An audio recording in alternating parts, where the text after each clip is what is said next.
Pumasok po ako sa isang investment na hindi tinupad ng kontrata ko ang usapan namin. Sa kontrata ay nakasulat po na in case of loss, ibabalik niya sa amin ang capital. Nag-send po kasi kami ng demand letter para doon sa capital na nawala at nagkasundo kami na ibibigay na lang niya through installment. Kaso pagkatapos lang ng ilang buwan ay tumigil siyang magbayad dahil wala na raw siyang makukuhanan ng pambayad kahit saan. Pwede po ba siyang puwersahin ng korte na magbayad? Maraming salamat po. Yan, from Marvin. Opo. Mhm. Yung kaso po nila is I think breach of contract or collection of sum of money. Pag mga ganitong instances po, lalo na pag collection of sum of money at hindi makabayad, meron po tayong two other options dyan. Unang option natin is to levy yung tawag namin, no? Levy yung property.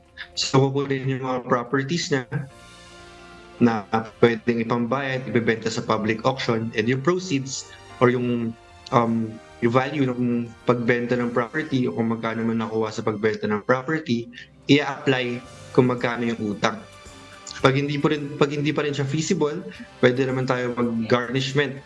Dito naman po, yung let's say yung credit or yung receivables niya and even yung mga bank deposits, pwede pong i-apply as payment for the obligation or for the judgment debt.